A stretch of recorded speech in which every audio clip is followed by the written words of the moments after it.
Hello and welcome back to the channel. Today we will talk about the mistake that made Ceausescu lose everything. He managed to make Romania power in his time, but paid the ultimate price for one decision: to repay the country's foreign debt. Let's stop talking too much and get to the video. Please don't forget to subscribe if you want to see more and be part of my community. Nicolae Ceaușescu was born in the 1918 in the small village of Scornicești, Romania, into a poor peasant family. As a teenager, he joined the Romanian Communist Party, which was illegal at this time. His year in prison for his political activities, including time spent with communist leaders like Gheorghe Gheorghiu Dej, solidified his beliefs in the communist case. Ceausescu's rise to the party rank was rapid, and by 1965, following the death of Gheorghiu Dej, he assumed leadership of Romania. At just 47 years old, Ceausescu presented himself as a reformer and nationalist, wanting to modernize the country while maintaining its independence from the Soviet control.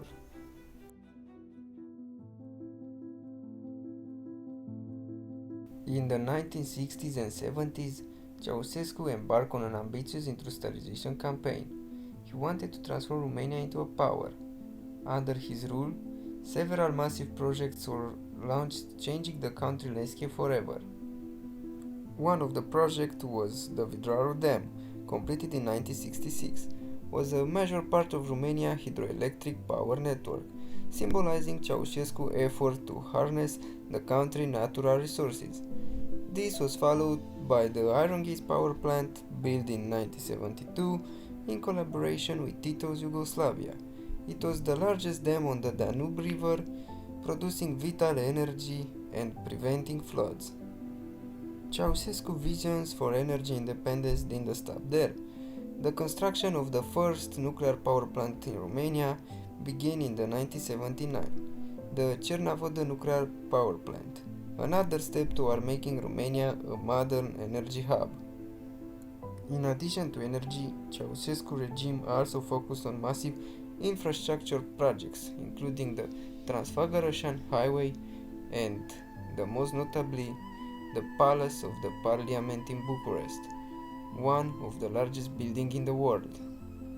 The building is also the third largest administrative building in the world.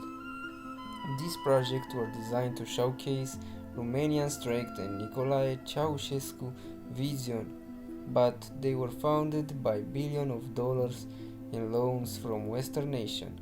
By the late 1970s, Romania's debts had exploded.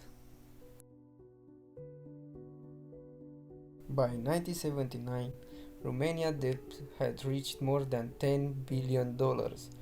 Ceausescu, fearing the foreign debt would make Romania vulnerable to Western influence, decided to take drastic action.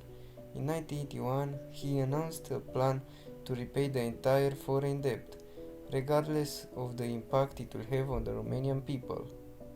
Ceausescu ordered that Romania's industrial and agricultural output, practically everything Romania produces, even food, was exported. The goal was to generate the hard currency needed to pay off the debt. However, this led to extreme shortages at home and suffering people.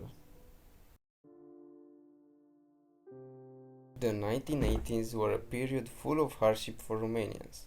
While Ceausescu exported almost everything Romania produced, ordinary citizens were left to suffer. Basic goods were strictly rationed, and a real food crisis had been reached. People waited in lines for hours just to buy bread or meat. According to the communist calculation, half a loaf of bread was enough for one person, no more, no less. So, for example, a family had 4 people. They could only buy 2 loaves of bread a day. It wasn't better at home either. The electricity supply was interrupted for several hours a day, and all those who lived at the time remember how cold it was in the apartment in that time. While people were freezing in their apartments, the Building of parliament continued to rise in Bucharest, costing enormous amount of money, while Ceausescu and his wife Elena lived in luxury, isolated from the reality of Romanian economical collapse. The regime became increasingly paranoid and repressive. To maintain control in this period, Ceausescu relied on the Department of State Security, one of the largest and most brutal secret police forces in the world. They monitored every aspect of daily life, like phone calls, letters, and even conversation in the public. You were not allowed to say anything bad about the regime, and everything was covered up. Despite this total control, the Romanian people's frustration continued to grow. Economic hardship combined with the lack of political freedom set the stage for what was to come. In December 1989, the spark that will ignite the Romanian Revolution began in the city of Timișoara. What started as a protest against the forced relocation of a Hungarian pastor quickly turned into an anti-regime movement. Ceausescu ordered the military to crush the protest, and dozens of people were killed. But the violence only fueled the uprising. The protest spread across the country, and within days, Bucharest was engulfed in massive demonstration. Thousands of people flooded the street, chanting for the freedom and the end of Ceausescu regime. 21st of December, Ceausescu gave what would have been his last speech.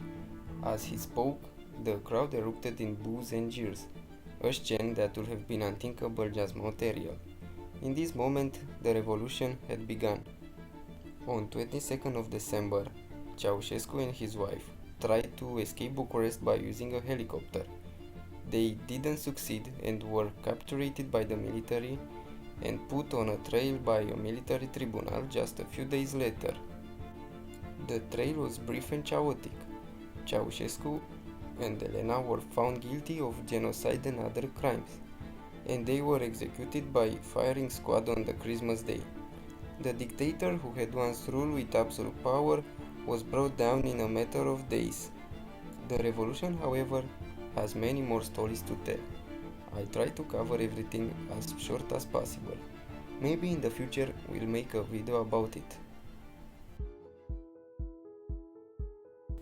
After the hard years of sacrifice of the population, Nicolae Ceaușescu's obsession with paying off Romania's debt may have achieved this goal. By 1989, Romania was officially debt-free, but the human cost was enormous.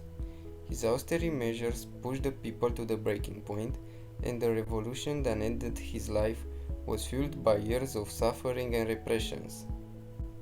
In the end, he paid off Romania's debt, but at the price of his own life and the lives of countless Romanians.